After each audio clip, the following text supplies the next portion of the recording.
This, that, them, those. Welcome to the Geek Cause Podcast. I was really hoping you'd have a rhyme to go with that. No, I didn't. I really didn't. Hello, everyone, and welcome to the Geek Cause Podcast. My name is Cody, and this is... Who am I? I forget your name. Yeah, I kind of forget. It's some guy that I always pull him off the street. He always walks by at this time. This does happen. I pull him in off the street. It's my weekly commute. He just happens to catch me at this time. And I bring him in. He's always in the middle of eating a chicken roll. Yeah. Still don't know where I am, really. Yeah. Just put a bag over my head. We drive around for hours. I mean, you're not wrong. I gotta really wear you down so that when we're talking about stuff, you really want to get involved. Oh, yeah. I gave you Stockholm Stint. Yeah, exactly. Every time, not just a steady case of it. Yeah, every time. No, every individual time. Yeah. The end of every week, I'm like, oh, I'm better again. So yes, Cody and Kyle on another adventure. This time not live, but in case you missed our episode 20 of cake eating and live streaming that was of such the a podcast. good cake. It was a great cake, and it was a great podcast. Everyone really enjoyed it. I appreciate everyone that showed up. You're all loved. Oh, yeah. Some of you are. Well, there might be one or two of you that aren't. Yeah, we aren't. We don't love you as much. We still love you, just a little bit less. You're like the redheaded stepchild of the family. Exactly. We're we love you because we have to, but not because we want to. Yeah. But no, it was a great time. We enjoyed ourselves, and we were really looking forward to do it again. If you guys want to see it, let us know, and we'll try to do some more. Yeah, definitely. Maybe try to work out a way to get it better quality than it was for the actual podcast itself. I think it worked fine for a live stream, but when I was editing it, you can only do so well with what we have available for us. But yeah, no, it was fun. Other than that, though. You drew a blank there. It's I thought you had a great train of thought going, and it just crashed and burned. Kyle, Cody, let's go right into how your week has been, because I can't think of anything else to say in this beginning part. Okay, my week has been, as it's usually been for the past 3 weeks. Go on. Just working. More working. He loves work. He told me. Doing all the work. So I can get a nice paycheck at the end of the month. When do you get your paycheck so we can go for one like you said we were going to do? The 30th. The 30th? Yeah. You don't get paid? Ow. You're not getting paid the 30th? I thought you were going to get paid in the middle of the month. No, I'm not getting paid at the end of the month. You're getting a prorated check where it gives you your first kind of week of work or whatever, and it's going to lump it in with the couple of days that you had to make it one big full month. Pretty much, yeah. Pretty much. Because I started just the end of October. Exactly. I think I missed the October payday by 2 days. Yeah. So you're gonna have those bits that you had before then, and then the whole month. Yeah. Yeah. Which I'm fine with. Means I'll get my Black Friday pay. Oh, it includes that in there as well. Oh yeah, it would. 29th. Yeah. Day before. Is that when it pulls the date from? Is the 29th? And then you get paid on the 30th? Day before, get paid on 30th. Yeah. There you go. That's cool then. So I'll get my Black Friday hours. So it's 13 hours, I think. 12 hours I'm working. Oh, on Black Friday. Yeah. I thought you were talking about in total. Yeah. I was like, wow, it's be a big paycheck. Are you sure you're going to be able to afford for us to both we'll both have to share the beer. Yeah, just one. Just one. Got two bendy straws on either side. Yeah, pretty much. That's how it's going to have to be. Yeah, no. One day. Yeah, I'm working Black Friday 10 till 10. And then I'm working all day Saturday as well, the day after. Okay, so that means that Sunday. Yeah, I think I have Sunday, Monday, and Tuesday off. Then after that, one of those. I should have anyways. We'll go for one because I've earned it if I'm working Black Friday and the day after. I've earned it. Yeah, I've earned it. How do you think the managers feel? They probably have to work 80 hours out. I know that they probably have to work I remember I had to work 60 for that week. I had to work 12 hours on Black Friday. I had to go in before the store even opened. Yeah, I know, but technically I'm still a temp worker. Technically, I shouldn't be working full days. Well, guess what? It's called retail. I am because I was asked if I wanted to, and I said yes. Everything that you're not supposed to do, you'll be doing. It's called working retail. Well, it's called working really in general. To be honest, no business cares as long as you're doing what they say and you don't report them. They don't give a shit. They don't really care. Yeah. But yeah, I mean that sounds exciting. It sounds like you're gonna have a good time. We're gonna have, the money that you owe me. Yeah, all that money.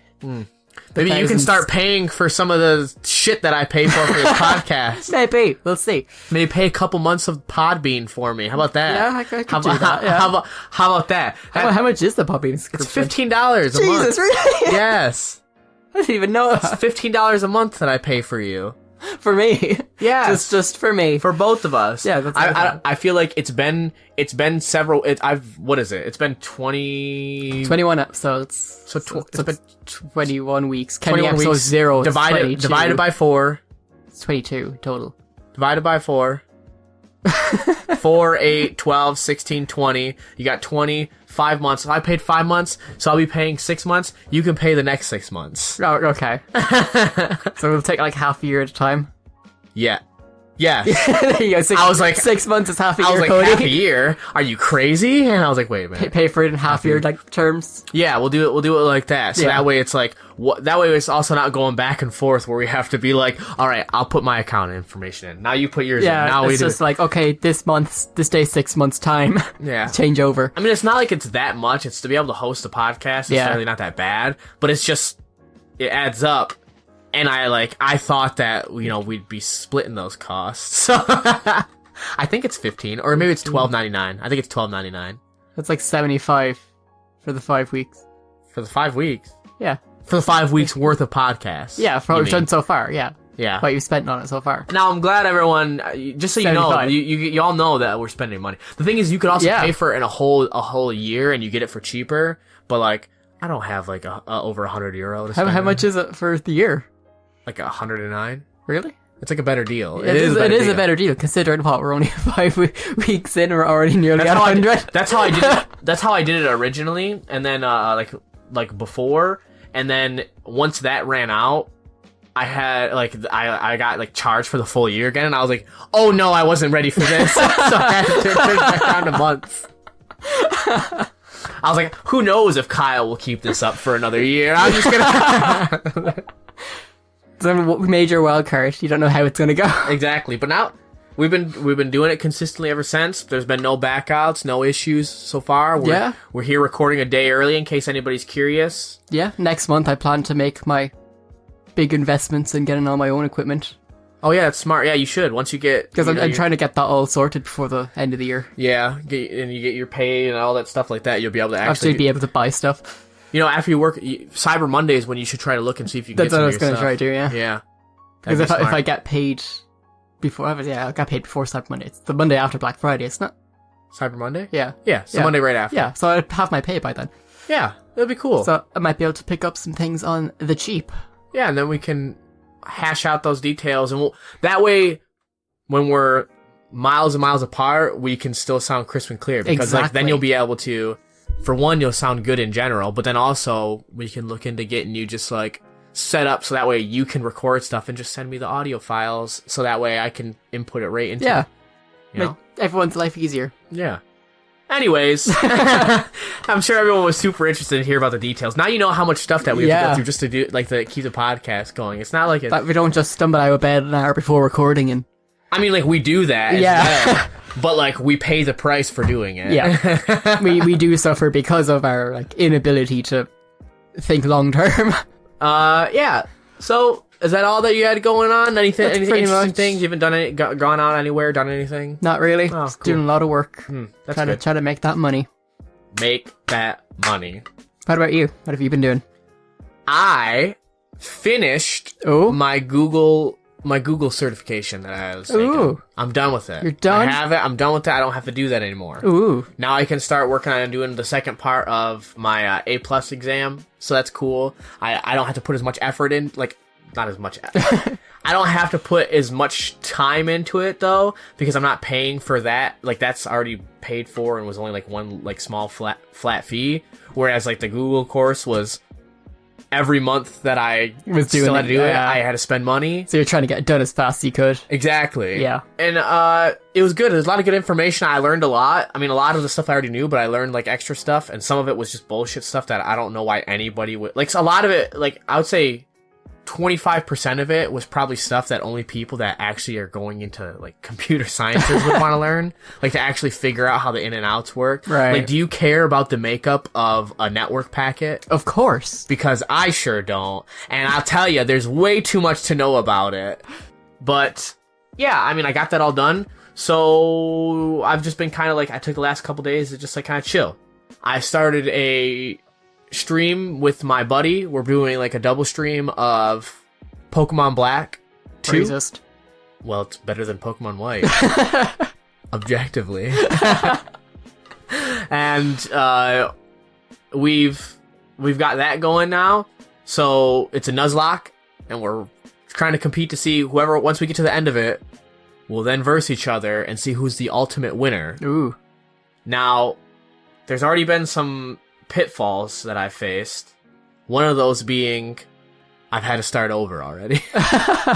But that seems like a pretty big pitfall. Yeah, and like, you know, it's fine. Look at you, like my overlay for it?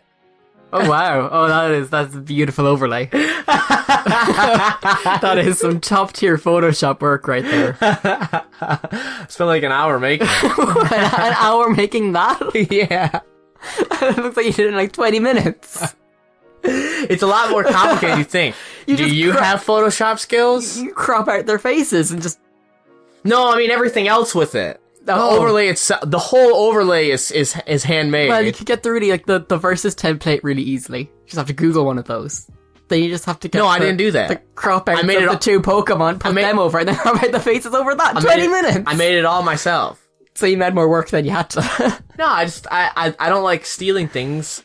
It's not like stealing that. if it's open source. Yeah, I mean, yeah, but I mean, I don't like taking those things, and I like to kind of come up with my own stuff and make it more difficult for myself, so I feel more accomplished at that.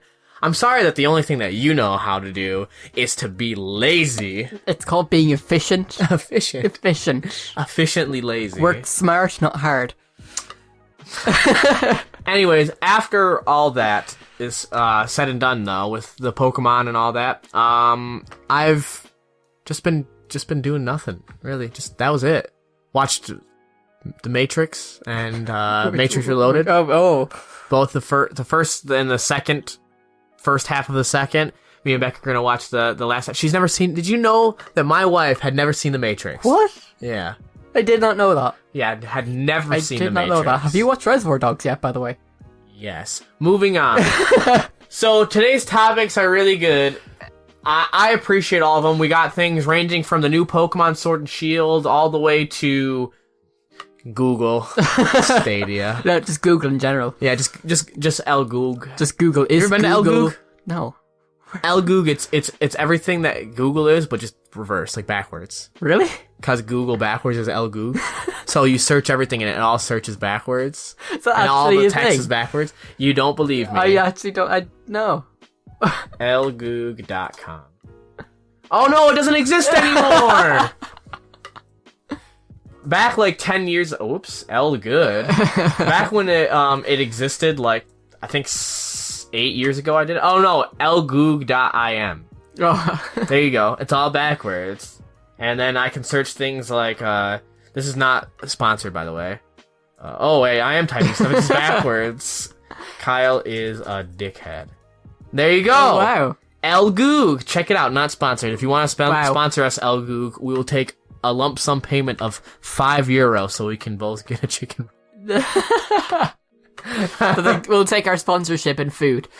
We need it. Just direct food. We are starving here. We're poor, hungry boys. Because as you know, the potato famine is still happening.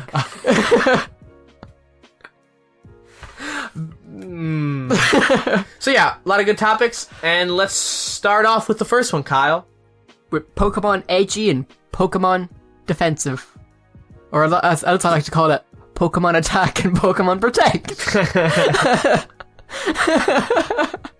That's a good one. I didn't even think about that. That's a good one, I know. I'm proud of that one. Yeah. So, Pokemon Sword and Shield, we all know all the controversy that it was having. I even mentioned it, like some of the issues. We definitely talked about it on the live stream and our opinions on it. But, even though it had its bits of controversy and people were upset and talking about how shit it was going to be and all this stuff, on its day one sales, it outperformed Let's Go Pikachu and Let's Go Eevee. by a lot. By quote, a lot. Yes. Literally, it was just, according to what they said, it's done way more physical sales in terms of let's go Pikachu and let's go Eevee. So as far as Nintendo's concerned, it's a success. Yeah, I mean, it had, with the sales report, I mean, like, this, obviously, it just came out. The sales reports are still coming in, but so far, it's expected to be the highest initial sales for a mainline Pokemon game. Jesus. Now, that's saying something, but did you just hurt yourself? I hurt my hand on the chair. I had it like that. I went like that on the little groove. Only you. Yeah. So yeah, it's looking that, despite everybody talking major shit about it, everyone still went out and bought Pokemon Sword and Shield. Now, based on what I've seen, it actually looks pretty good. Like, I gotta say, and like, I know people that own it. People that said that they weren't gonna play it have actually, like, went out and bought it and have said, like, yeah, it's pretty good. Like, for what it is. So like, they've had to, like, take back what they said. I mean, it's a mainline Pokemon game. You know what I mean? So it's exactly what you expect it's gonna be. Like, why would it be anything different? But, like, if you go in knowing it's gonna be Pokemon and it's not like it's gonna be some sort of next revolutionary title, then I think that you're probably gonna be happy. Yeah. I still need to play it myself. Hopefully at some point I will. I won't pay full price for it, but I mean, I'll check it out, I think. It looks really good, and it's a lot better than I think people expected. Now, going on from that, there was a lot of people talking about how the animations of the Pokemon Sword and Shield were horrible, and that there's no reason why they shouldn't have added all the Pokemon because they were all terrible. None of them looked good. They looked like they were like worse than the previous entries. They're talking all this shit, saying how bad it is. But despite that, most of the clips that we've gotten of like what the animations are and the live streams that we've seen and anything like that, yeah, it's all been like pretty good animations. Oh. Like, overall, the animations are not too bad. So, like, some even going far as saying that the animations are like really endearing. Like, there's an article where they were talking about how just throwing your Pokeball to play fetch with, like, the dog Pokemon. I don't know the name of it because it's new. It's the dog Pokemon. But, like, you can do that. Like, even Magikarp, you can play fetch with Magikarp. Oh, really? Yeah. Oh, game of the year. And, like, it's just, apparently it's just, like, the animations are just super, super nice. But the issue therein isn't with the animations of, like, what they did right, because there's a lot of good subtleness to the animations. Yeah. But the problems are the inconsistencies with the animations. So, like, you have, like, the mainstream Pokemon that they put a lot of time into that you can tell look really great and look really amazing, and there's, like, everything's looking fine. Yeah. And then you could, like, be walking down, though, and you see a Pokemon that maybe isn't as well-known or clearly didn't have as much fleshed out about, like, that scene or whatever. Yeah. And it looks pretty poor. Like, they put their effort into the ones, like, oh, this one will be important and people will care about, so make this one look really, like, nice and cool. So the guy over there we're not going to give a shit about. Yeah, and it's just very inconsistent. So, overall, I think what we've come to find out when it comes to Pokemon is that for all of the, like, shortcomings, like, I mean, obviously, yes, there are still limits to what Pokemon are in the game. We know that. Yeah. There are still some dumb things with, like, how you change sound settings, how you do certain things. That's all fine, Danny. But in terms of, like, the gameplay itself and the look of the gameplay, apparently it's perfectly fine. It's just exactly what you would expect out of a Pokemon game. Okay. And everyone kind of threw a fit. It just goes to show you, too, with, like, the amount of sales that it's done, is that people were just throwing a fit because they couldn't get every Pokemon that they wanted. Right. And they couldn't transfer every Pokemon they wanted to. Which is, during the very beginning, like, once Sword and Shield came out, I remember we talked about it, and I was saying how I'm pretty sure that most people are just crying because they can't have the Pokemon that they want. Yeah. So, I'm pretty sure you did say that back at the very start. I was like, they all sound like entitled crybabies because they can't have the Pokemon they want. Who cares? But that's the gaming community in general, though. Well, and then the more that you talked about too, every time you would mention that, everyone was like, "Oh, you're stupid. You don't understand. Like, you're trying to give them. It's like, no, I'm not trying to give them credit. I'm not saying that them doing that wasn't stupid and that they shouldn't have done it. I'm just saying you saying the game is trash and throwing all these other things out into the bus is equally stupid. is just as stupid because you're raging because you're upset that you don't get your Pokemon. Like that was the biggest concern that people had, and I understand it, but was it really enough to start shitting on every other aspect of the game, and then to go buy the game anyways, and then find out that the game was better than you thought? Yeah. Maybe not game of the year, 10 out of 10, but like, you can even look at... You can play Fetch with Magikarp, so it is game of the year, 10 out of 10. I think that if you look at the, like, Metacritic reviews and stuff like that... Yeah. You can see that in terms of, like, overall, it's decent with critics, but then for user score, you're looking at stuff as low as... a 4 for the average user score. And like, let's just take a quick look and read and see what most people said. That's in Spanish, so I don't know it. A shadow of its former self, Game Freak continues to demonstrate that they have no idea what makes the game fun and run well too. Large features were removed from past generations, and in return we see a price increase. Everything from the graphics to gameplay points Sword and Shield being a lazy port of a terrible 3DS game. That was on November 15th. You can clearly tell that it doesn't look like it's a port of a game. It looks fine. Yeah, not at all. Really. The price increase, I don't know if I agree with that. I should have just stayed. Pokemon games should just stay what they are because Pokemon really is just I Pokemon. can get. It's all the same thing. Yeah. So it's not like it's like that much new stuff. But fair enough. Whatever. I've not heard any issues with how the game runs. The graphics are fine, and what they've taken out was literally just the amount of Pokemon that you can play with. Is what it seems like to me. Here we go. We have another, like, all these ones. Like, I'm looking at the ones. The newest mainline Pokemon game we've all been waiting for is, in fact, a disaster for the series. While only adding 81 new Pokemon to the series, these games managed to remove 490. And then, like, they're talking about how that's, like, so ridiculous that they removed 490 from previous games. Those 490, I've seen the list. Those 490, almost all of them were in 9 other games. Do you need them in this one? Like, is it? It's really over 900 Pokemon if you leave them all in. More than that, isn't it? Yeah, it is more. Like, you can't be that upset that they didn't put them. It's not that they couldn't. They just really didn't want to. Yeah, like, I mean, let's be honest. Let's be fair. Who cares? At one point, it's gonna get too much work for them to add in over 1,000 Pokemon. They're gonna have to start leaving some out just for the sake of themselves, or else they'll spend the entire game development focusing on the Pokemon. And then the rest of the game will be crap, and then you complain about that. And the thing is, like, too, is who actually cares? Because, like I said, for one, you have Pokemon that were taken out that were in all of the other Pokemon games for most of those, and then the other ones that were removed, maybe they were fan favorites, but they were either in it too much, or they just didn't make sense to have them in again. You know what I mean? Like, there's probably a lot of Pokemon on there, on that list, that no one gave a shit about. Yeah. Like, did you care about Ice Cream Man? Is he on there still? I hope not. He was shit. But he was only in, like, 2 other Pokemon, so, like, just accept the fact that you can't have Squirtle forever. Like, Squirtle isn't in this game. Yeah. Okay, I can understand people have been upset with that because he's, very much a beloved classic. Exactly, but guess what? He was in 9 or 10 other games. Yeah. Are you really feel? I don't know. And so then I'll read further here.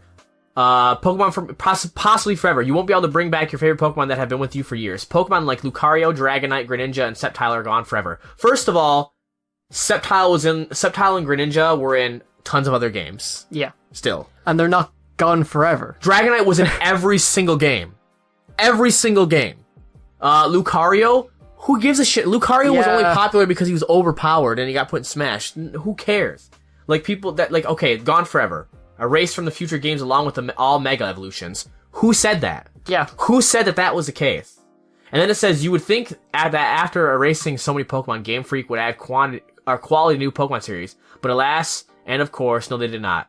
Grookey is the only starter that has a final evolution with a reasonably good design. Okay, that's just personal opinion. Yeah. There are only a few Pokemon released in these games that are even usable in a competitive play. How do you know? Do you know their stats? Do you know their stat growth? Do you know their EVs? Do you know their, like, I don't even know that much about competitive play, but how do you know that they're not able to be played in competitive play? when it's just came out and you have no idea about anything. But you've probably played an hour of it. Pokemon like Dragapult and Grimmsnarl are few and far between within the absolute pile of trash the new Pokemon offer. Dynamax is a stupid gimmick that should have never been introduced. You mean like Mega Evolutions were? Yeah. They're the same thing. Literally the same thing, Almost. yeah. They're almost the same thing. Big Pokemon. Me like Big Pokemon. The only reason I'm giving this a 1 and not a 0 is because there were some decent functionality improvements to the game, but that in no way accounts for the absolute lack of content. The only lack of content that they talk about is those Pokemon. Yeah. What about the rest of the game? Now, to me, this literally is just... If you wanted to be upset because you're saying this is just another Pokemon game with not enough new stuff, which people have said, there are people that come out and say it's just another Pokemon game. Fine. But this just comes right back down to ratings are bullshit because people are only going to give what they feel like because whether they're mad or upset. To me, if you were to give this game like a 5 or a 6, yeah, fine. And if you were to say strictly the reasons were, they did cut out a lot of Pokemon when they probably could have added more. There were some like design choices that were stupid. The graphics weren't as good as they could have been. Yeah. But overall, the gameplay was fun. It was just the same that it's always been, so I'm not going to give it an outstanding score. Like, people think that like 5 and 6s are terrible or something like that, but like those are a lot better than just giving a 1 because you think the game is the worst game that's ever existed. Like, do you know what games are 1s? Bubsy 3D. Like I know we talked about this before. We really talking into the ground, but like Bubsy 3D, E.T. for the Atari. Like, you want to talk about one star games, one out of 10 games? Think of those games. Like, even games like Anthem that had such terrible like issues with it, I wouldn't say it was a 1 game. Fallout 76, not a 1 game. Like, those are like 4s. You know, had a lot of issues, but had a lot of good things about it that could have been worked out better. Yeah, they're not completely, broken, unplayable messes. But this is why reviews have been for always and always will be trash. Oh, yeah. Because those are the same, like, when, like, some of the best SNES games come out and stuff like that, and reviewers were like, this game's mediocre and doesn't really give you much of a thing. And it's like, oh, you're gonna give Chrono Trigger a 7? Like, you're gonna give Final Fantasy 6, like, an 8? You're gonna say that, SimCity, which is like revolutionary for its time, isn't like great? Like, what do you mean? Like, reviews are always just that. Yeah. A personal opinion. That's why I don't like them. I don't like them in the sense of if you're giving them a grading scale. Yeah. If you're saying I didn't like this and here's why, or I loved this and here's why, fine. If you're just giving your opinion and kind of trying to, give as much advice that you can see. And say yes or no to whether you think it should be bought, fair enough. And you're just weighing pros and cons of it, that's fine. That's you been looking at and going, right, I didn't like this, and this. But I'm still going to talk about the things I did like. Yeah. This is why I like instead of just like, oh no, I don't like this, and I don't like this, and they didn't do this right, and that wasn't satisfactory enough, and that because of that I'm giving the game a 1.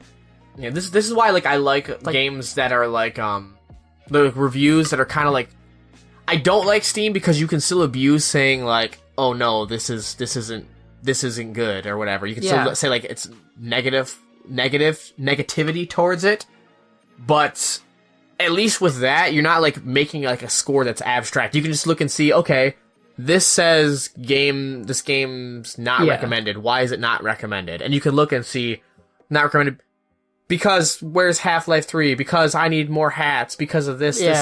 Like, you're like, okay, I can see why people are upset. At least I know now. Instead of being like a 1, this game's only got like a 3 out of 10. It must be terrible. I'm just gonna ignore it. Yeah, exactly. That's why I think numbers are stupid. But, oh well. Speaking about Anthem, though. Oh, yeah. Since you brought it up. Why don't you talk to us about this allegedly planned overhaul for Anthem? Right, so a good old Kotaku article was released, like every great Anthem story starts with. Yeah, right? if it's not, on Kotaku, it's not important. Exactly. And if it is on Kotaku, it's probably Anthem. Yeah, more than I think they've covered every single Anthem thing that's been brought up. They've always been like the first responders on it. Yeah. They probably have people that are attached directly to the game. Probably do, yeah. They probably got their inside men. Yeah. Or woman. Speaking of, Speaking of that, though, the recent new article, which has not been confirmed as true by BioWare yet, no comment has been given, but it pretty much outlines that Anthem is going to go through a huge overhaul. Like a massive overhaul, with the only thing staying the same being the basic gameplay stuff, like you're still going to be flying around in a mech suit, shooting things. So far, that's the only thing that's going to stay the same. Yeah, but the structure of missions is going to be changed, how the world is structured is apparently going to be changed. Some calling it Anthem 2.0 or Anthem Next. Yeah, it's apparently got like a lot of the stuff that people loved in terms of like the combo systems and how that things worked. Like they're talking about like that stuff staying, but like the core of what it is. Yeah. But everything else could be reworked, which I think is good because having like I felt like Anthem should have had like some sort of skill system, kind of like Destiny or anything like that, where like add something to add flavor, because a bit more of like feeling of progression. Because yes, you have like 3 different classes or whatever that you can play as that all have like their own unique sort of powers, but why don't you make it so there's bigger differences than just like the type of power that they use there? So like instead of this one just using like frost or whatever like that, or this one uses like a fire thing, also make it so they can get bonuses to those effects innately, passively, maybe with like passive bonuses and stuff like that. Yeah. So you as a character feel stronger and not just, well, I'll just switch myself to, this says I do 20 plus fire damage. I'm just going to switch to this piece of gear that says 20 plus fire damage because it's better than my plus 15% frost damage. And I can do that and have like, it's fine. Yeah. Make it so, I think that having the ability to switch on the fly for people has made, like too often, has made it so it nullifies your wanting to like specialize in something. You know, like how in Diablo 2, yes, there was respecializations and stuff like that, and you could like go back and like completely respect your character, but like you put points into stuff, it was there. Yeah, it was, and you had to deal with that until you could respect. Yeah. So you'd have to sit and think about it, like, right, is this what I really want to do? And then there's always the really obvious part for the more casual person who just wants to like level up their basic stuff. There's the clear path that you could do that. But then if you want to micromanage it, to be like, I want to do the absolute maximum amount of fire damage. It's like, okay, if I go through this route and get these skills and wear these gear, even though this has a little bit less defense and a little bit less agility, it gives me these bonuses, which will help this later on. Right. And if you can't change that on the fly, it stops people from just having everything. It's obviously becoming a jack of all trades. Yeah, and it's like, it also makes it so you're literally just looking for the first gear to drop to have just better number stats. Yeah. To go with it. Instead of wanting to have that flavor. Like, yeah, you can keep going and being like, I only want to do this poison build, right? Or whatever it is in Anthem. I think it's like poison. Like, I only want to do that, so I'm only going to look for gear. You can do that, but like, if you have like a 5% to your poison, like your poison perk damages or whatever on your gear, let's say you have that on there, but then all of a sudden a piece of gear drops that gives you plus 50% to fire damage, are you really going to want to stick with that poison? You're going to swap over. You're going to want to swap over because what is going to make you not want to do that? Because you didn't put anything to force yourself to have to be that. Especially if that gear just has like a flat higher defense anyways, because it's a higher level item. Like, that's something I noticed in a lot of like looter shooters, is that you have this option. It's like, oh, like when you get gears, they'll have like different variant stats, like plus 15% to this, plus 5% chance for that. But then it's just like, oh, well, this gives me a flat 20%, damage increase, extra 10 points of DP. I'm just going to take that. I don't really give a crap about the small stats. Yeah, and it's like when you can do that just on the fly, when you pick it up, swap it out, it stops people wanting to care about those little things. I think like making it so it's not just about gear and it's also about your character takes away or adds more like nuances to what you can do, and takes away that feeling of just like you said, just get the strongest piece of gear and just roll with that. Like, okay, no, like make it maybe so you can respec and you can change your guy up, but make it so it's like a process to do that instead of just being like, I'm gonna build my guy towards this and I'm gonna have like, maybe at least add like a perk system where it's not about flat damage and it's about extra stuff it does. If you choose poison, it also does this, this, and this because you gotta, like, I feel like too many games are going to like, people love min-maxing and they think that min-maxing is only like about damage percentages and they don't realize, no, I like it when my skills also have an added effect of something cool. Yeah. Like, you know why, like, how Fallout, like, 3 and New Vegas were cool because you could get, this was, like, my problem with Outlands, is, like, that stuff was cool because you could get perks that'd be like, yes, it does a flat damage percentage for some things, but and then here's other also things this, like, really cool thing it also does. Explodes their heads. Yeah. Wacky wasteland, where you saw random shit happen, but you also did, like, extra damage to this, or you knew how to persuade people, or whatever. It's like the bloody mess perk, which is like an extra 10% of damage across the board, but then gives you like a 50% chance of your enemies just exploding into this like gory pile of gore. Yeah, which like or like having negative trade-offs to the positives as well. Yeah, that's something New Vegas had a lot of. Your traits at the start of the game, where it's like, oh, you can use thrown weapons 15% faster, but you're 15% less accurate. And it's like all that stuff is stuff that makes the games cool, and I think that was what was like one of the big things wrong with Anthem was, what was it that made it so your character itself stood out, and it wasn't just a race to get the best gear there and then be done. Yeah. What progresses your character? Nothing. Loot progresses. It's the same reason why I'm not as big of, I liked Destiny and Destiny 2 up to max level. Yeah, and then it just became, and then it was just, all right, I'm looking for loot, but can I like change how there's like, at least with that though, you could switch between like your items and stuff like that. You had that like, oh, okay, I found gear that makes it so my explosions do better, so now I'm gonna make it so instead of my grenade doing like, it's stickies and does this type of damage, it'll now make a bigger explosion, so that way I have that bigger, have cool effects. Anthem only had like damage stuff. Yeah. It was all flat based damage stuff. You were just in a robot suit with a gun, and there was no real specialness to it, just that you got a little bit stronger as time went on. But anyways, we got a bit off topic talking about games itself. But yes, speaking of that though, a lot of that's going to be changed, and that's what they're saying. So a lot of people are saying the game is dead, but it's apparently 3 people familiar with the plans that's going on with Anthem. That usually means sources that insiders. They know, insiders.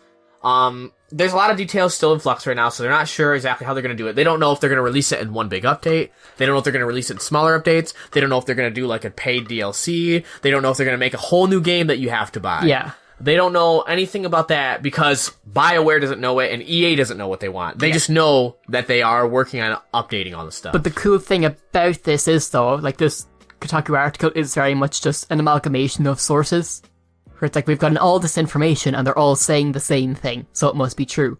But a big part of it is that it's not just the BioWare studio that made Anthem. I can't remember the name of the studio, it starts with an E. It's not just them. They're working with the BioWare Austin team, who are known for making like the Star Wars MMOs. It's literally their BioWare MMO team.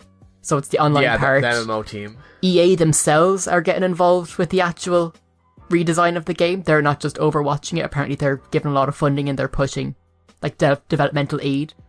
So they're not just trying to, let them sink. They're actually trying to put effort into it. So it seems like all these developers are kind of pulling together to trying to do it.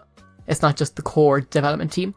Yeah, they're saying it's like dozens, if not hundreds of developers between both offices, the one in Austin, Texas, and the one in Edmonton. That's Edmonton, yeah. Edmonton, Canada, are working to just completely overhaul the game.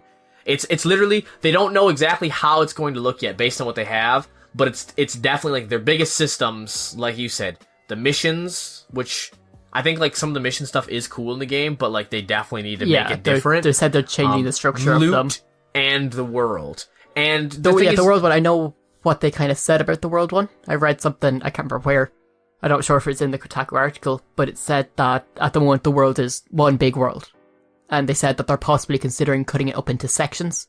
So instead of it just having one big massive map, they're going to focus it down into areas, like zones. Okay. So kind of like in Destiny and stuff like that. And most other MMOs, where instead of just having it on one big, large-scale map, it's like, okay, you're on this part of the world. Now you're in this part of the world. The thing is, that way they can micromanage them and kind of fine-tune them without having to affect the overall thing. Yeah, because then you can kind of affect the AI. I think like people like misunderstand, like when it comes to the big open world stuff, then you have to somehow micromanage the things within that. Which is very difficult the bigger it gets. And also, in the terms of the world for Anthem, I like Anthem's world. Oh, it was a beautiful world. Overall, though, it was very samey, no matter where you went in it. Yeah. Like, there's obviously, like, differences, like, some had, like, but, like, it didn't make sense, like, why did this place have, like, a completely different layout and culture when it's, like, literally only, like, a little bit of ways from this way? And you could just fly right over and see it. It's, like, jarring. It wasn't like you were, like, going to a new section. Yeah. It was, like, you just flew from the same section to a different part of the same section, and it was completely different. Yeah. A game that does something like that really well is the Just Cause game. Just Cause 2 anyways. I think did that really well. Where you'd be flying about and then, like, it would slowly start to get snowy. And then you're suddenly really snowy. It's not just a quick jump and suddenly all the buildings are different and the NPCs look different, and which it very much is in Anthem. Like, they just kind of got a cross-section of all these worlds and just kind of glued them together. Yeah. But apparently they're going to do away with that, which makes me think they're probably going to restructure the game world, not just on a technical level, but on, like, an actual story-based lore level. Instead of, like, this is big open area, they're going to give a reason why they're separated. Yeah. They're probably going to spread them out, saying, oh, these are across the world now.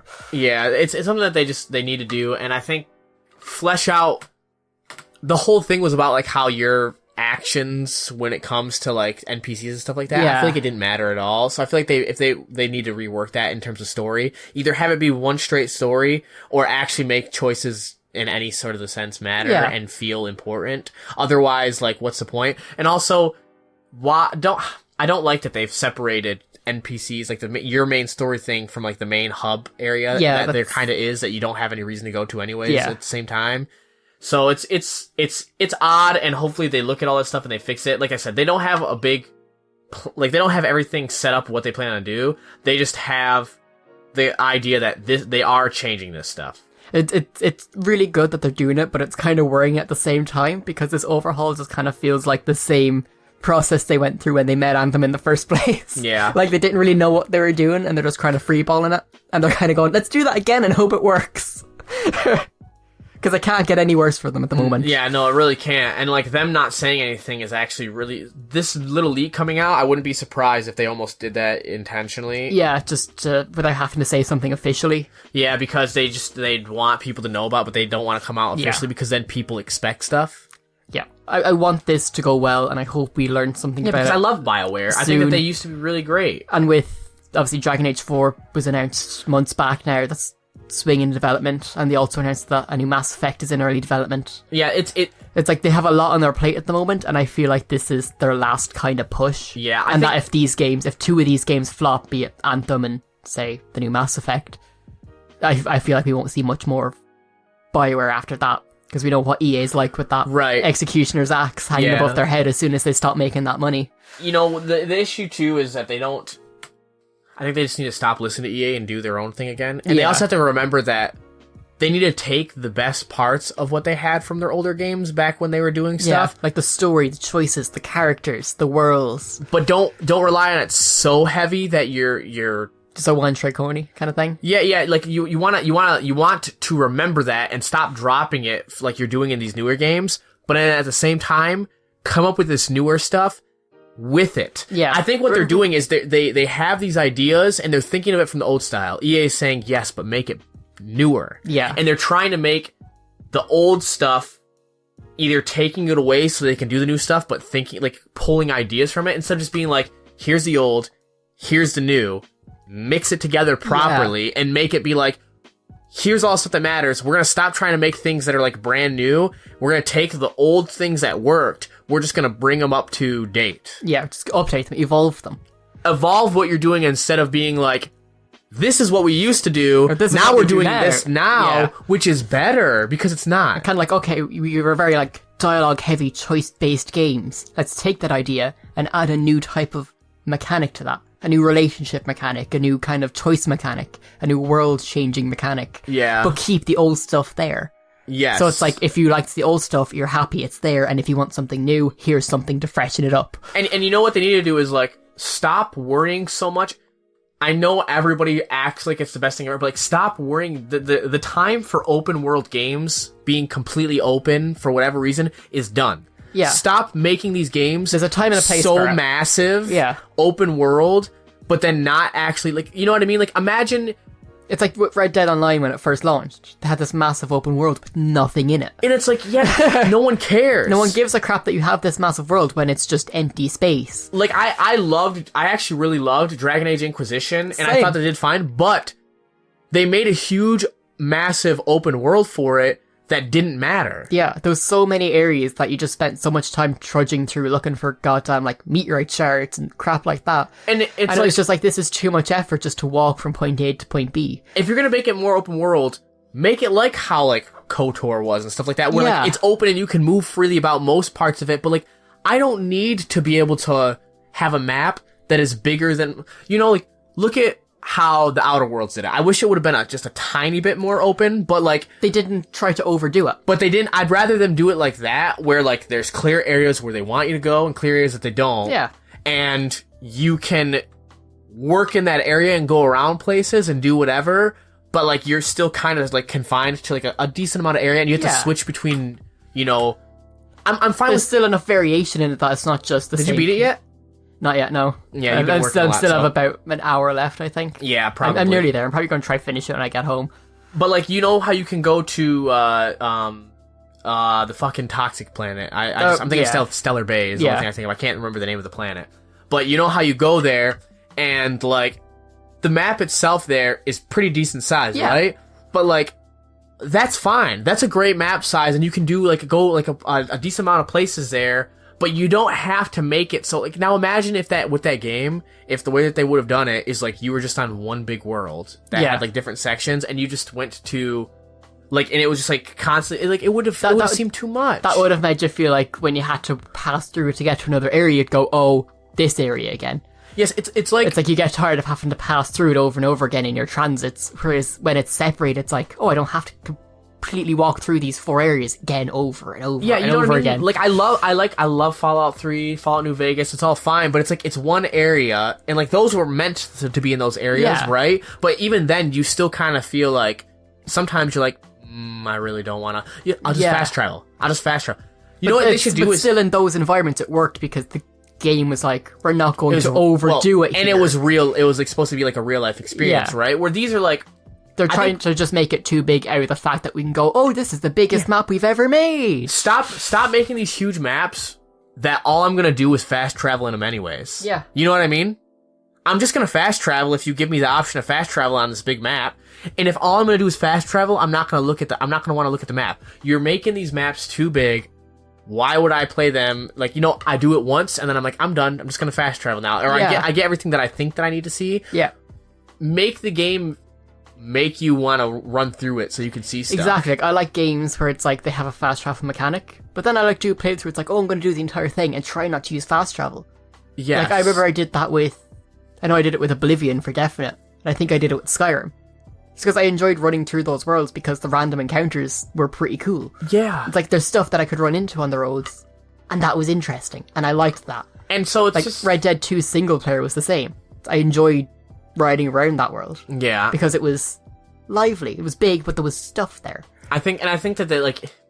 Just flying from point A to point B and been if you have enough stuff where you can make like a huge open world map work, then and you have enough stuff, like, and you're fleshing out the story and it's making it good and it makes sense to do it and it actually like it feels good, then yes, do it. Like, but Witcher, or by the looks of how Cyberpunk's gonna be. But even with Witcher though, you still had like 2 separate sections because they knew that they shouldn't just leave all that story in one section. They're like, they still gave you another area for it, which was primarily water based, so it changed the gameplay. So it's like, there's that. So what we should do is, if you don't have an area that's you have enough to fill it all up, I would rather have a loading screen than be like seamlessly no loading. Dude, it's like cool, but like at the same time. And the thing is, with Anthem at the moment, every time you complete a mission, it automatically sends you back to the fort, whatever, your home base. Yeah. To start a new mission. Unless you go into the open world free play, but then in the open world free play, there's nothing to do. There's only like the same 4 things just in different areas. Exactly. So that's how it's been. Apparently they're doing away with that as well. They happen to have to go back to your base every time you complete a mission. Yeah. So they're making it less seamless by separating it into zones, but making it more seamless by just being able to like quick fire these things. Like, you want to do 3 missions in a row real quickly? all in this area, just then do bang it. them out quickly like an RPG. Yeah, like an RPG, like an MMO Right, RPG. that's how I'm playing the Outer Worlds. It's like I'm gathering all the quests I can get, and then I'm going, okay, the main mission's on this planet, but I have 4 main quests on this other planet. I'm going to go there first, do those, and then go to this planet, do the side quests there. It's I don't know. Imagine if you had to go back to your ship every time in the Outer Worlds to start any mission. To start like the side quests. To start any of the stuff. Even if you're on like the same planet, you have to go back to your ship to start it. It makes it's. I understand why they did that for the main missions or like the side missions that don't take place in the free. I understand why, because it's like Destiny where you have like you're loading into like a certain area and a certain thing. They have to load you back into the free roam instance of the game outside of the isolated mission one. Like but at least and that's what I'm saying is at least let them load into the start in the free play area, and then you can load into your missions, and then maybe you go back to the free play area. But why would you have it so where like you go all the way back to another thing to like load up and then go back into it? It's like I gotta bring up Rockstar again. It's like GTA Online missions. You know, you do a mission, you get a loading screen, you start the mission, and then you get a short loading screen, and you're just put back in the free roam world in that same location. Yeah, it's just like, okay, we're just gonna put you back here, and it's like. Fine. Because you're already here, we're not going to send you back to where you were when you started the mission. And now maybe you can do stuff that's in that area now, and it makes you want to do stuff like that. Yeah, like organic progression through the world. This is us saying we hope Anthem gets a good enough overhaul that it like fixes it. What it needs to do more than anything is make it have content. Yeah, that's the biggest part. Like gameplay wise, that can be done after the fact. They just need content. You know, it's got to have content, and it unfortunately, like it's not enough to just be loot for content, because in a game like Diablo, you have a whole story. Let's say you beat that story, you start doing it, and then you have like that like repetitive sort of that worked for the time. Not anymore. But like it also had leaderboards that like showed you how far you could get in certain things, how many times you've killed these people, how much, like, whatever, you know what I mean? Like, in Diablo 3, you have, like, rifts that you do, you have stuff like that go through, whereas this is, like, why? What do you do? Like, what's the point? There's no point. That's the thing with a lot of it, there's no point to it. You get to the end game, and then it's just like, now I'm just trying to get that 1% extra damage just to do the same run that I was doing. Yeah, to play the exact same, like, gameplay. I'm not changing how I play in any way. We have all these multiple different like mech suits, but at the end of the day I'm playing them all the same way. Yeah. It just we hope the best for it. I don't want to see any game fail. I want all games to be amazing. Yeah. I really do. Like I understand some games do fail, but it's just I love BioWare as a company. I always have. Like the Mass Effect games are like some of my favorite games of all times. Oh yeah. And I'd hate to see them go under. I'd say it's Mass Effect or Dragon Age that's my... one of those is probably my favorites. I think Mass Effect is my favorite game series. Oh, yeah. Now, in terms of the games, like, they're only... I mean, like, they're games. They're good... They're really good games. But, like, in terms of series, like, if I had to say, what's your favorite game series? Mass Effect. Yeah. It'd be like me saying... It's like Andromeda included in that. Yes. I'd include Andromeda. Yes. Not an amazing game, but like, not a terrible game either. And part of the good game series. Exactly. You know, so it's hope for the best. I want to see BioWare succeed. I want to see every game studio succeed. Let's give them support and try to help them do better and not shit on them. Like, that is not going to make you do better. Try encourage them, give them help.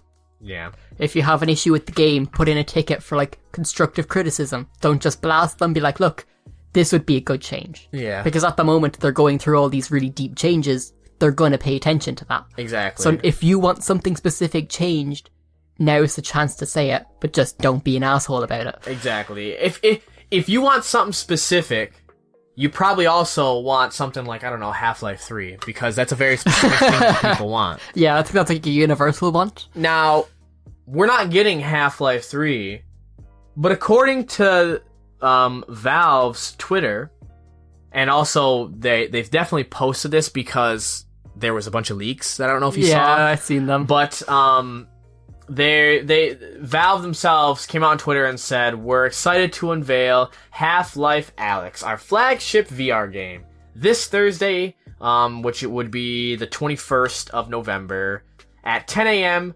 Pacific time. We can't wait to share it with all of you.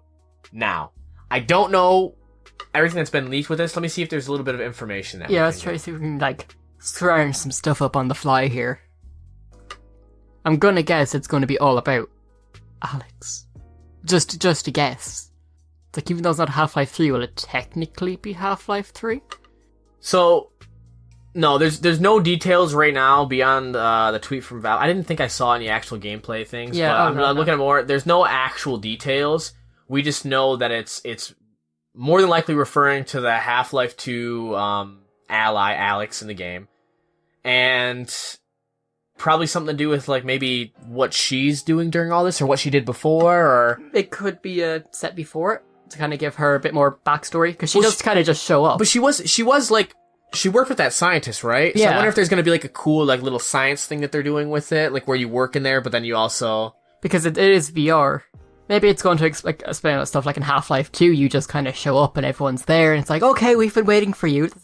We're glad you've got here already. We've been preparing for this. Yeah. Maybe we're going to see the preparing. Maybe. No, we have no actual, like I said, we have no actual information except for that it's going to be talked about. But, I think everyone's kind of thinking that this is going to be, like, Valve had talked about how they wanted to release really good, like, a really good VR game. I remember when they talked about that. Like an actual, like, game, not just a little, like, mini game. And I think this is going to be the thing that kind of brings them back. If this does well, this is going to bring them back into the game, sort of like bigger game going to bring them instead of Dota 2 and all that stuff. Like, they're going to actually have something remember new. Remember that card game they tried? I honestly can't even remember the name of the card game. It was out for like a week. It was out. Just everyone literally stopped playing it. Yeah, in a week. and then they pulled support for after like a month. Yeah. So this is going to be the thing I think that kind of makes or breaks if they get back to the foray of games. But I hope they do, because Valve made some good-ass games back in the day. They really did. Like, the story of them was just amazing. Like Half-Life, Portal, Left 4 Dead. I think this is going to be the thing that kind of says, here, we're going to use this as either a precursor or what, like, is going on with her now, like Alyx. And if it does good, it's going to lead into Half-Life. If this is actually successful, we might get Half-Life 3. And I don't, or whatever they're going to call it, or whatever they're going to do. The next Half-Life 2 episode. The fact of the matter is 2.5. Half-Life 2 has been so long, I don't even remember the end of the game. I vaguely remember it. Vaguely. So, like, I'd have to play through it again just to, like, get it back to, like, my knowledge of it. But just, we all know that we want them to do it, and hopefully this is kind of leading into that. I hope this does good. When we get more details, I'll probably, if you follow our Twitter, I'll probably talk about it, like, give more information on the fly. And it will probably be a topic on the podcast the week that information gets dropped. Yeah, for sure. Because without a doubt. If it's what I think it's going to be good. It seems like they're putting a lot into it based on the leaks that we've heard, so. Do you think it'll be, like, streamable? Do you think I'll have, like, a new VR headset from Valve by then, which will be a streaming platform? Where I don't need to plug it into anything, I just put it on my head. And it just streams. And it actually puts you in the world. Your body gets sucked into the VR world. It's like Tron. Yeah. Or like Ready Player One. Yeah, real good. Real good. Yeah, that's what it's going to be. That's totally what it's going to be. That's what it's going to be, yeah. Confirmed here first. 2020. The future is now. You've heard it here first. But speaking of streaming... I really don't even want to talk about this. I think we'll probably get through this pretty quickly. But Google Stadia. The verdict has landed. Reviews are finally coming out for it. As everyone's saying, it's showtime for the Stadia, or Stadia. And, it looks like we were right, Cody. It's just pretty lackluster. It's not that great. It's not bad, but it's not good either. So based on everything that we've heard so far, it's the same old story that we've heard every single time from streaming video games, which is it has some input lag sometimes. When it runs well, it runs well. It's like when it's at its best, it really is the best. Single player games that don't require internet connection beyond what their own functionality is, that are like kind of designed around that sort of pick up and go. So if you're like some kind of weirdo that enjoyed playing Assassin's Creed Odyssey, it probably runs really well. I think I heard that the input lag was not that great on it. Yeah, I heard that. Yeah, I heard that. Even though it's like a single player game. I've heard that. Oh wow! But Wow. You know, it's only. I'm glad. But there's certain things about it that people are saying, like, at 4K or 1080p, that doesn't really seem to change input lag impulses based on, like, internet performance. People are saying it literally can just kind of improves how it looks, like, in terms of how well it looks streamed. Which is kind of good, I suppose. Yeah, so... Which means that they put a little bit of effort into that. But that also means, though, that if you're having some input lag in 4K, you'd think, I'll just go to 1080p, it looks good enough, and I should have a little bit less. It won't work. It doesn't. Yeah. Now... It's good if it does work, it's bad if it doesn't. There's issues because, one, it's not giving you how much information is being actually, like, streamed across, like how much data is being streamed across. Yeah. Which is one of the things that you'd want to know, considering it uses a bunch of it. So you actually have to use your own tools to figure out how much data is being streamed. And apparently streaming something in 4K is sending gigs and gigs of data per hour. Yeah. Like tons of information, which means if you have like a data cap on your internet, you're not going to want this. Yeah, it's not going to work. Overall, if you're playing things in single player, it appears to be pretty good, but then you come into issues where when you're streaming Destiny 2 or a game that's meant to be played online, that's where the badness comes in. Even at, you know, medium level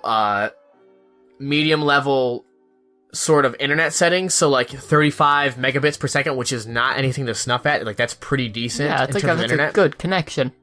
You are looking at real bad performance drops in terms of it looks blurry, it's hard to move around, there's input lag, like something as bad as you push spacebar like 3 times and it takes a couple seconds before you do your jumps. Like, if some people are saying it's bad, like, that the lag can get so bad that they tried to move as little as they could playing Destiny 2, and that they had to lean closer to the screen to try aim because it got so pixelated at times. So, like, it's something where, like, you would expect that, right? Because you're playing an online game. Yeah. So you think, well, then this is only meant for people with great internet. Like you just buy better internet. But the problem is with this hardware is it's not just about your internet. Yeah, it's about the actual hardware connected to it. Because like a layman user, like someone that just has no knowledge, the reason why they didn't use their money to build a computer because they don't know how to, right? Yeah. So they're like, I'm just gonna buy Stadia and I'm going to just have this. And then they start playing, they're like, oh man, I'm not getting as good of performance as I wanted. I'll just buy, like, you know, better internet. Oh yeah, I'll just upgrade to fiber optic here. So they get fiber optic internet. And they're playing from their phone, or they're playing from, like, you know, maybe their Chromecast that they have or something. Yeah. And they're like, man, the performance still isn't that great. Why isn't that great? I have no idea. I have fast internet. I'm using the stuff that it says I should use.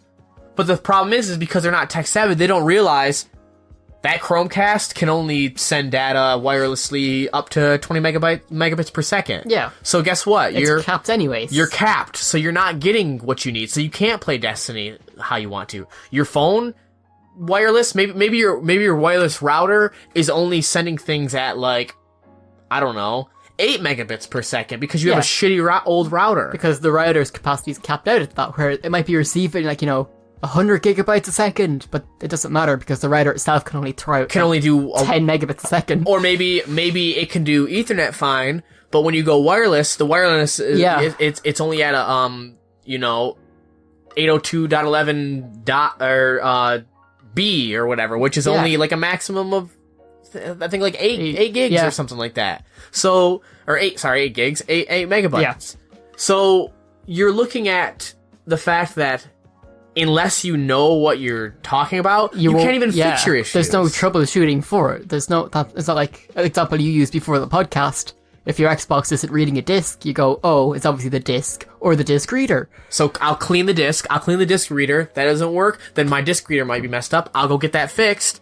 Boom. Quite easily, you go online to Microsoft support, be like, hi, I think my disc reader's broken. Oh, what's the issue? It's not reading discs. Do you have an error code? Yeah. There you go. Okay, yeah, it's your disc reader. We'll get that fixed. Done. 20 minutes. Where if you have an issue with this because you don't know, it's like okay, what seems to be going on? I'm not getting good frame rate and there's input lag. All right, what level are you streaming it at? I'm streaming in 1080p. Are you what speed is your internet speed? Okay, let me look that up. All right, my internet speed, I'm getting 100 megabits. I'm getting a gig up and down. And they're like, oh, okay, so it's not your speed because your speed's fine. What router are you using? Okay, is that router set to the settings of using both antennas? Do you have it set to the proper 802. You get into like all the techno babble, and to the normal everyday person, that's the point where you kind of put your hands up and go, I can't do this. I don't know what you're saying to me. So then you get, and then imagine that it's like, okay, we figured out it's not your router. What are you using to stream on? Well, I'm using my phone. What settings are your phone at? What does it allow? What version is it? Yeah. You're coming to a whole slew of issues now that...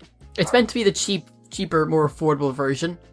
But if you want your best... If you want your best performance, you're going to have to buy, a new phone. You're going to have to make sure that your router is, good quality, up to date, and the best that it could be. And unless you're tech savvy... your internet as well. And if you're not tech savvy, you're not going to know what to get. So you just are going to have to roll with it. It's like... having to work in like PC World, it's like I've learned how untech savvy a lot of people are. That they don't know what RAM is, or what, 32 gigabytes of memory means on a laptop. No, they have no idea. They don't know the difference of like a normal hard drive between an SSD drive. So yeah, it's exactly what we expected Google Stadia to be. Pretty much. It literally, over the past 2 months of everything that we said, what the flaws are going to be with it. It seems like we hit the nail on the head. I mean, overall, it's ran better than what I think some people give it credit for. Yeah. It does what a game streaming service, you'd expect it to do, but it has the same exact shortcomings as all of those. Yeah. So while it does have a couple of cool things, like the seamlessly transition from cloud devices, everything else is exactly the downfall of what game streaming is. And the thing is, since they've done it this year, this fall, with xCloud set to come out next fall, Microsoft are now sitting back going, oh, so they're all the issues you have. We're having similar ones. So now we have a year to try to fix those issues. And try to fix how we can kind of limit those issues as best as we can. Yeah, as best as we can. So when xCloud drops, it's immediately going to perform better than the Stadia because they're learning from the Stadia, which has come out before. So they've already given their competition a leg up.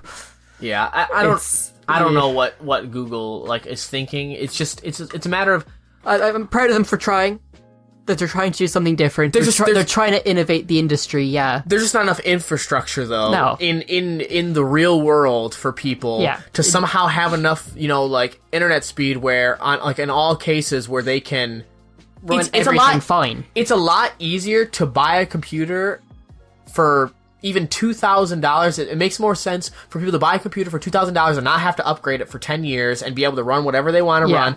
No issues, get it pre-built even. And just have a wired connection right into your router and never have internet trouble. And have the internet be 25 megabits and pay a completely reasonable price for that whole time.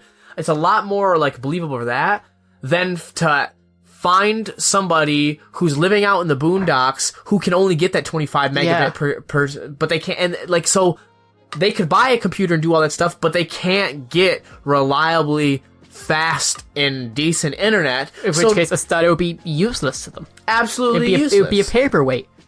So it's just another thing of who is this meant for? Only people with internet connections that are apparently really good. I see it as this is really meant for not almost the cliche, cities. I'm living in a city and I have access to, fiber optic internet is the average thing because that's just all the lines that are now in the city. So that's just expected.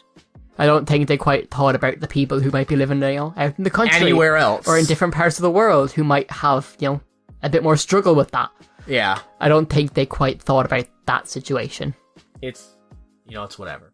But when it comes to xCloud and Microsoft, we got a little bit of a review that we want to talk about real quick. So yeah, I think it was last week at their XO event in London. Microsoft announced a few things, stuff for Game Pass, little bits and pieces. Which there's some good stuff there that I saw coming out for Game Pass and stuff like that. They dropped Rage 2 the day of XO on Game Pass, which I thought was a pretty impressive drop. Bit more about xCloud, but the show stealer. For us, I think, for both of us. Cream on the crop was the announcement of Age of Empires 4, which, oh boy, I'm excited. I'm so glad that they're still doing real-time strategy games. I will only be happy with this game if it still has all the cheat codes.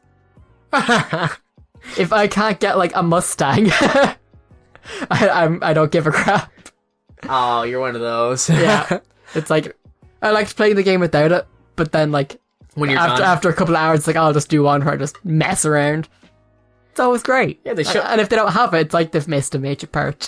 They showed like a first little gameplay reveal of Age of Empires 4, and it does look it actually looks really good. It looks very good. I like how it's styled. It's very like cartoony, which is very Age of Empires-esque. Yes.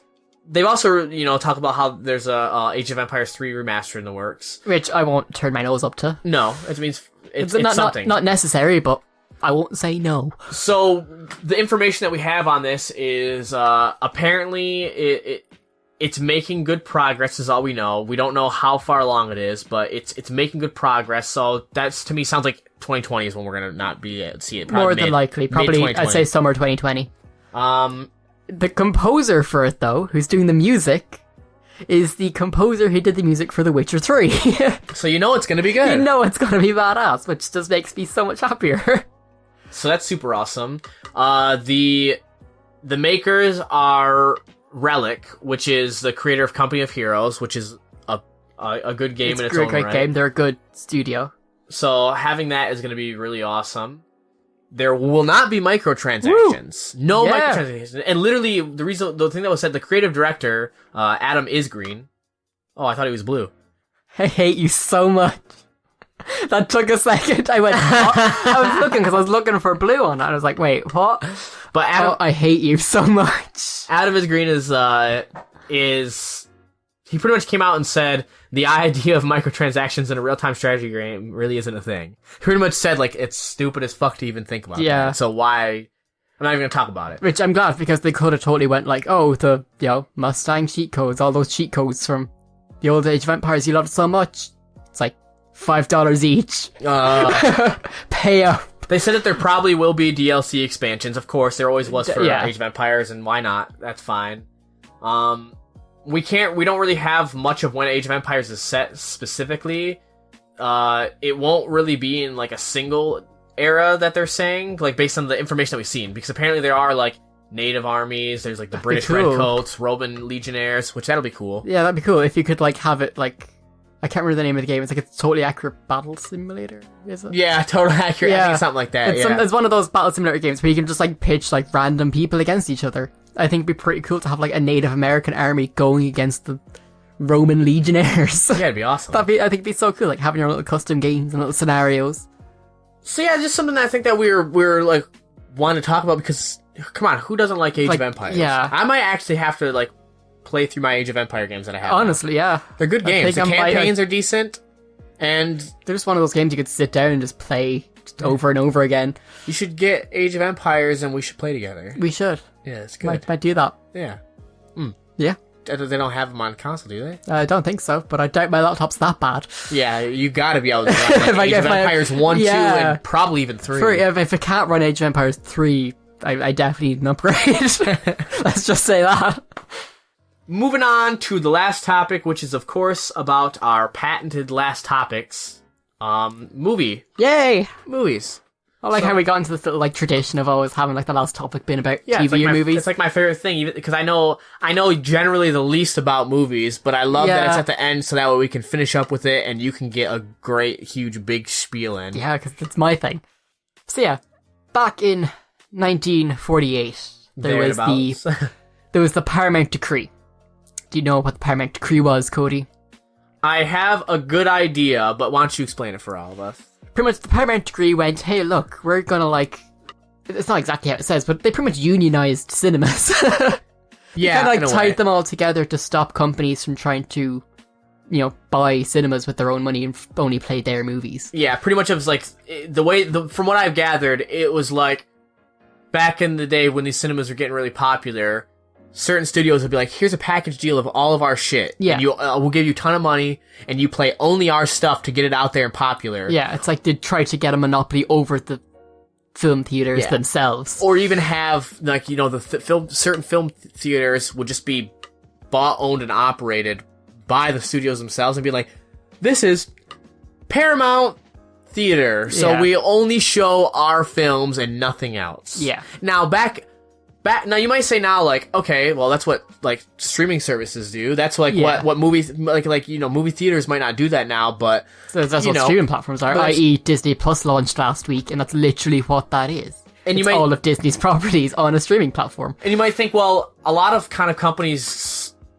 and other aspects do that anyway. So like, what's the big deal? Well, you're right. This was created during a time, though, when they were trying really hard. It's like nearly 80 years ago. It was a completely different time when it came to cinema and how it was operated. In the US, especially. Oh, especially in the US. So, basically, this is just kind of the way of them. They wanted to take it and prevent this monopoly that ended up kind of coming anyways. It happened anyways, yeah. It happened anyways. It kind of postponed it in, open theaters, but the company just found other ways to do it. Well, I mean, look at theaters. There's certain things that they can show, and they never show independent movies almost. Yeah. They almost never show independent movies because if you want to see an independent movie, you have to go to a theater that specifically shows independent movies, and at that, it's not considered a movie theater, it's a separate establishment. Because it won't, and the reason why they do that is because they know that it won't do as well. Yeah.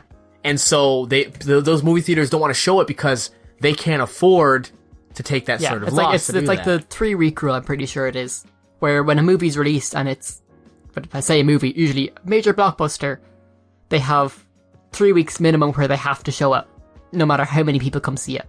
Yeah. 3 weeks minimum. And it's because they buy the tickets from basically the studio's like, here. Here's the tickets, and then the movie studio buys the tickets. That's why you have movie theaters try to sell out as much as possible when it comes to tickets, because once they pay for that, they pay for that rights of it, and then they have that. Yeah.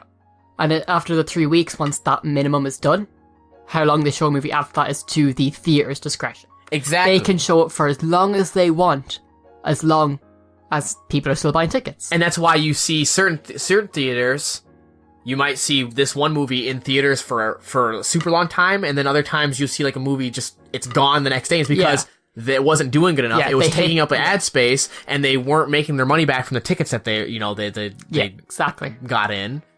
So they just get rid of it. Yeah, that's kind of how it worked. But now the Department of Justice in America is coming up and saying that they want to overturn the Paramount decrees, that they want to undo it and allow pretty much the independence of cinema again. And that was the name of this thing that they did in 1948. I don't know if you mentioned that, but that is called the Paramount decree. They're talking about doing away with it. Now, which would give people the right to own their own movie theaters again and show what they want to based on what they want or what they're paid to. It's entirely up to them. Completely independent. Right. They're influenced by whatever they decide to be influenced by, which means that major companies could own their own studios to show exclusively their stuff, or they could pay other cinemas to just show their stuff. And now it creates a kind of open market. Now you have like dissenters that are saying what you said, that like you're just gonna have these businesses that you're gonna have these companies that are just gonna open up Disney theaters. Yeah. And I'm gonna have to pay to go see just Disney movies, and it's like, well, I would have to pay to get Disney Plus, which launched last week, to watch Mandalorian. So what's the difference? it's literally, it's like you can either go to it or you don't. Like those are your options. Like you get to choose that. Like it's not like movie theaters are gonna suddenly, every single movie theater isn't gonna be like, well, we're only showing Paramount movies now. We're only showing, what is it, Philadelphia or whatever. Yeah. Like, we're only showing these type of movies, and that's it. Because they'll lose out on revenue from the movies that come out. It's not like that's going to happen. No. What this is going to allow, though, is allow those movie theaters to be able to show what they think would do better. Yeah. It's like, I'd love to go see... For longer The Lighthouse. Or shorter. You know, The Lighthouse, Richard Patton? Yeah. Robert Pattinson's new movie? I heard about it, yeah. Really want to go see it, but it's not been played in any mainline cinemas. You'd have to go like closer to the city where you get the more either niche ones or really big ones. They'll be doing showings of it, and there'll be odd showings here and there, but it's near impossible to get them, further out into the country. With this, what that would cause is like, oh, if you want to go see this movie, if John, the manager of this cinema 20 minutes down the road, wants to show this movie, he can just be like, we're showing it. We're showing this movie. That alright with you? Yeah, grand. Because they don't have to like say 3 screens are for these Marvel movies when they're out, and we cannot budge that because that's the only way we make a profit. You know what I mean? They can be decide like that themselves. They can be like, oh no, we'll have these 2 screens. We'll leave one of these for stuff that comes out that we think other people might be interested in. Yeah. It would cause, like, greater variation in movies. You'll see cinemas starting to be built now where it's like, okay, has 10 screens. Like, 8 of these screens are for your, normal viewing you'd see in every cinema every day that you're familiar with in recent times. Whereas these last 2 will show, like, independent movies and foreign movies and movies that people want to see but aren't been shown and might not be as popular. So we're going to put them in the smaller screens at the back, but still going to show them. Right. Because we'll still make money off them. I see, like, people being worried that maybe money will be involved with what gets shown and stuff like that, but at the same time, it already is. It does anyways. It's like... So nothing is really changing except for now, if you own your own theater, you can at least decide. Exactly. That if you're not happy with what's been shown in a theater, if you go to a different one, it can be different. It's not just going to be the same exact things being shown. There'll be variation. Exactly. Each one will become almost unique in what they show. It's just allows a little bit more discretion on your own thing, and like. And in this, you'll see like new movie like theaters start to pop up, like new companies that will start to, establish themselves because they'll have the freedom to show what they want. Yeah. A lot of them don't do that nowadays because they have to be tied into the Paramount decree like contract where it's like this is how it has to be done. Yes, it has to be shown. You have to show this. You have to have a certain amount from each studio. You have to do this. You know what I mean? Like, there's a reason. It has to be, fair and equal competition. But it's like, but I really don't want to have to show these movies. I want to show this movie. It's like you have the right to say, okay, I'm going to go show that movie and not this movie now because I want to. The one like actual issue that I guess I could say would arise from this are having people for like certain people in certain areas. There's a potential that they may never be able to see a movie. Like go to a movie theater near them and see what they're expecting to see. Yeah. Because someone might not choose to do that. But at the same time, what's not going to be put on streaming services now? Like for Marvel movies, what new Marvel movie isn't going to be on Disney Plus after a month? Yeah, and I get that, but I'm saying like, maybe this movie theater decides it's never going to show this movie, and now you're screwed out because they've had to do that. It's like, I get that, but that's kind of how people are now for the people that want to see their films that are like independent or whatever like that. No one wins ultimately in the end. Right. At some point or another, you're going to miss out on a movie you want to see. This is just a way, I think, for the owners of the movie theaters themselves to decide if they're going to make a profit or if they're going to suffer to make sure they show things that they want to do. It makes them less contracted and less restricted by laws and studios, that they can do what they choose when they choose to. Yeah, more competition too, because then that means if a studio is like, we'll give you $5,000 if you play only these, then the other studio could be like, well, I'll give you $10,000 if you show ours in that second movie theater instead of theirs. So, and then it's like, that movie theater down the road is playing this indie movie that a bunch of people want to go see. What if we show it? We show it as well? There you go. We're gonna show them now. Which at start you'll probably see a lot of isolation in the movies. So like very same things been made and shown, and then like some of them will show little different things, and some won't show. Say it, don't spray it. Sorry. So some won't show nothing at all. But then as time passes, you'll see there's almost spread out where they all kind of start to show the same thing again, just on a broader spectrum. Can you say that one more time, but slower? And more seductive? What? Spread out. I got a nice image of Kyle just staring me dead in the eyes. and I did like hand doing a hand motion. We said, spread out. And I'm just like, all right. Yeah, I did. Like my hands were together like I was praying. And then I just dragged them apart. Not even like just like pulling apart. It was like in a triangle. I felt my legs moving on their own. You're terrible. But overall, this I don't see this as a bad thing. In the long term, it'll be better. And I mean, like, you could argue that it's not necessarily a good thing, but it's definitely not a bad thing. It'll either make a big difference to cinema, or none at all, or it won't make any difference whatsoever. Exactly. So, there you go. In terms of that, though, creaky chair. I'm gonna hear it when I'm editing the podcast. I hate my it. chair and it didn't make noise. Mine. I'm gonna rip off these arms and I'm gonna shove them up your spreading ass.